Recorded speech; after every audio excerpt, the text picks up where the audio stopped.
আইনজীবী হিসেবে রাষ্ট্রের প্রধান আইন কর্মকর্তা হিসেবে আমার তো দায়িত্ব হচ্ছে রাষ্ট্রকে ডিফেন্ড করা। আপনি যখন যে কোনো কাজে যাকে ডিফেন্ড করবেন তাকে যখন সফলতা পাবেন, স্বাভাবিকভাবেই আপনার মধ্যে এক ধরনের স্বস্তি কাজ করবে।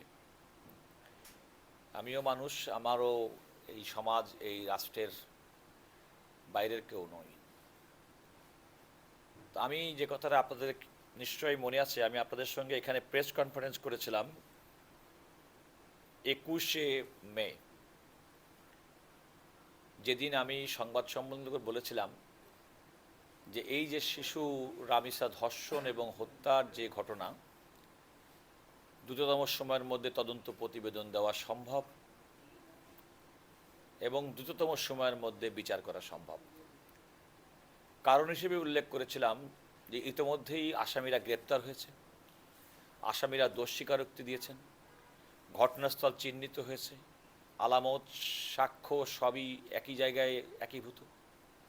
সুতরাং আদালতে তদন্ত প্রতিবেদন জমা দেওয়ার ক্ষেত্রে যে সমস্ত কারণে বিলম্ব হয়, সেই বিলম্ব হওয়ার কোনো কারণ এই মামলার ক্ষেত্রে নেই।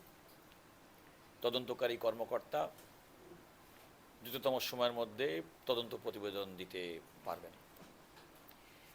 আমি আপনাদেরকে সেদিন বক্তব্য প্রসঙ্গক্রমে এটাও বলেছিলাম যে এই ঘটনার অব্যবহিত পরে আমি সংশ্লিষ্ট মন্ত্রী, মাননীয় স্বরাষ্ট্রমন্ত্রী জনাব সালাউদ্দিন আহমেদ, পুলিশের আইজিপি জনাব আলী হোসেন ফকিরের সঙ্গে কথা বলেছিলাম এবং তাদেরকেও এই বিষয়ে তারা আমার সহযোগিতা কথা চেয়ে বলেছিল এবং রাষ্ট্রের সর্বোচ্চ পর্যায় থেকে, প্রশাসনের সর্বোচ্চ পর্যায় থেকে, নির্বাহী বিভাগের সর্বোচ্চ ব্যক্তি রামিসার পরিবারের, শোকসন্তপ্ত পরিবারের সঙ্গে সাক্ষাৎ করে তারাও বলেছিলেন যে সুবিচার সুনিশ্চিত করা হবে এবং দ্রুততম সময়ের মধ্যে এই বিচারটি সম্পন্ন করার ক্ষেত্রে রাষ্ট্রের যে অঙ্গীকার, সে অঙ্গীকার তারা পালন করেছে।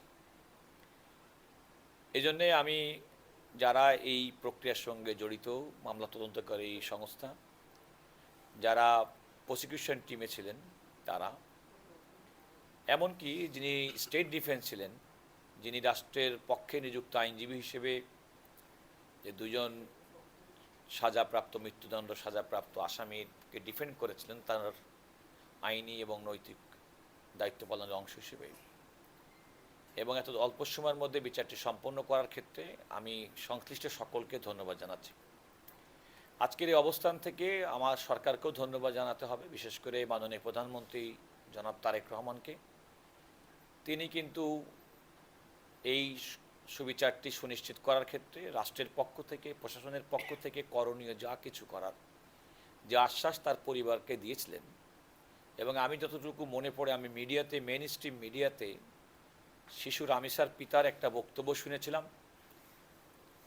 কোনো একজন আইনজীবী কিংবা একটা আইনজীবী গ্রুপ তার পিতাকে গিয়ে বলছেন, আপনার যদি কোনো আইনগত অতিরিক্ত কোনো সহযোগিতা লাগে তাহলে আমরা আপনাকে সেই সহযোগিতা দিব। এমনকি অতি উৎসাহিত হয়ে অনলাইনেও কেউ তাদেরকে সহযোগিতা করার জন্যে আগ বাড়িয়ে গেছেন। কিন্তু রামিসার পিতা সেদিন বলেছিলেন যে তার ভাষায়, যে সম্ভবত তিনি বলেছিলেন মাননীয় প্রধানমন্ত্রীকে সম্বোধন করেছিলেন বড় ভাই হিসেবে, তিনি আশ্বস্ত করে গেছেন, আমি আশ্বস্ত হয়েছি, আমি মনে করি আমার কন্যা হত্যার বিচার পাব। তো একজন নাগরিক হিসেবে কন্যা হত্যার বিচারের জন্যে তার শোকসন্তপ্ত পরিবার এবং পিতা যখন রাষ্ট্রের নির্বাহী বিভাগের প্রধানের প্রতি আস্থা স্থাপন করে এবং নির্বাহী বিভাগ যখন তার যথাযথ ভূমিকা এবং দায়িত্ব পালন করে, আমি তো মনে করি এটা আমাদের বাংলাদেশের জন্য একটা নতুন যাত্রা। এবং এত দ্রুততম সময়ের মধ্যে এই মামলা তদন্ত প্রক্রিয়া সম্পন্ন করে মামলা রায় ঘোষণা করা, সেটিও আমার মনে হয় সময়ের বিবেচনার সবচেয়ে দ্রুততম সময়ের মধ্যেকার ঘটনা। আমার মনে হয় যে, যেটা আপনাদের মনে থাকে, অন্তর্বর্তীকালীন সরকারের সময় মাগুরার আসিয়া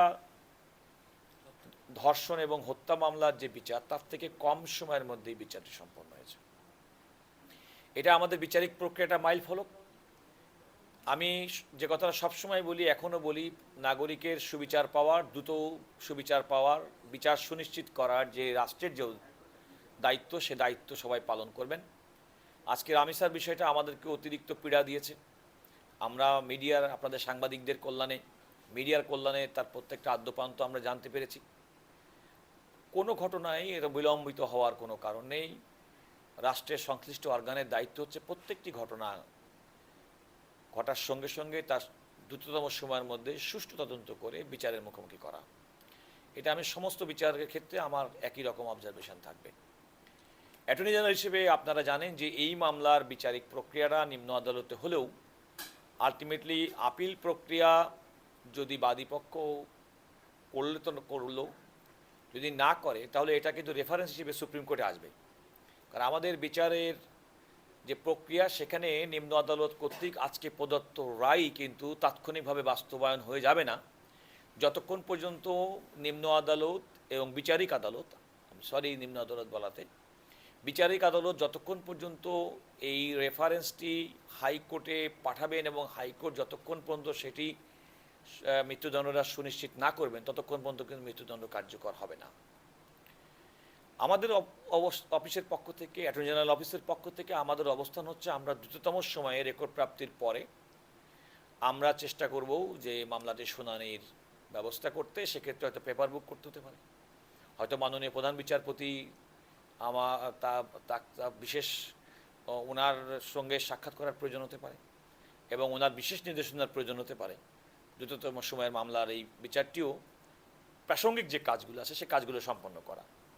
এবং আমরা চেষ্টা করব যে এই প্রক্রিয়াটা সম্পন্ন হলে যত দ্রুত সম্ভব আপিলটা নিষ্পত্তি করার উদ্যোগ গ্রহণ করব এবং সেটা আমরা যত দ্রুত সময়ের মধ্যেই করব। তবে যে কোনো কাজ করতে গেলে কিছু প্রাথমিক প্রস্তুতি আছে, যেমন আপনাদেরকে বললাম রেফারেন্সটা আসার পরে সেটি শুনানির জন্য প্রস্তুত করার একটা বিধান আছে এবং আসামি পক্ষ, দণ্ডপ্রাপ্ত ব্যক্তি তারাও আপিল করেন কিনা স্বপ্রণোদিত, আপিল না করলেও রাষ্ট্রের দায়িত্বই আসলে এই মৃত্যুদণ্ডের যে রায়টি হলো সে রায়টি পর্যালোচনা করে রেফারেন্স আকারে এটা রাষ্ট্রের দায়িত্ব এটা করা। আমার মনে হয় রাষ্ট্র যথাযথ দায়িত্ব পালন করছে। রাষ্ট্রের প্রত্যেকটা অর্গান, আজকে পুলিশ বাহিনী বলেন, সরকারের স্বরাষ্ট্রমন্ত্রী সহ অন্যান্য মন্ত্রী, মাননীয় প্রধানমন্ত্রী, বিচারের সঙ্গে প্রক্রিয়ায় প্রসিকিউশন টিম, স্পেশাল প্রসিকিউটর বিশেষ করে জনাব আজিজুর রহমান দুলু এবং বিচারিক প্রক্রিয়ার সঙ্গে বিচারিক কর্মকর্তা সহ যারা আছিলেন তাদের প্রত্যেককে আমার অ্যাটর্নি জেনারেল হিসেবে আমার পক্ষ থেকে বলতেই পারি যে আমাদের যে আইনি দায়িত্ব সে দায়িত্ব আমরা পালন করেছি অত্যন্ত দ্রুততম সময়ের জন্যে এবং এটাই আমাদের কাজ। এভাবে আমরা যদি মনে করি যে একটা সুস্থভাবে আমাদের বাংলাদেশ পরিচালিত হবে, বাংলাদেশে ন্যায় বিচার সুপ্রতিষ্ঠিত হবে, মানুষ ন্যায় বিচার পাবে, বিচারিক প্রক্রিয়ায় বিলম্ব ঘটবে না, সুবিচার সুনিশ্চিত হবে, এগুলো করতে গেলে আমাদেরকে প্রোঅ্যাক্টিভলি এভাবে কাজ করতে হবে। আমার মনে হয় রামিসার ক্ষেত্রে রাষ্ট্রের যন্ত্র সর্বক্ষেত্রে সবাই কিন্তু একইভাবে অত্যন্ত সক্রিয়ভাবে ভূমিকা পালন করেছেন বলেই আজকে এত দ্রুততম সময়ের মধ্যে এমন নির্মম একটা শিশুর ধর্ষণ এবং হত্যাকাণ্ডের বিচার, আমি বলবো সুবিচার আমরা পেয়েছি।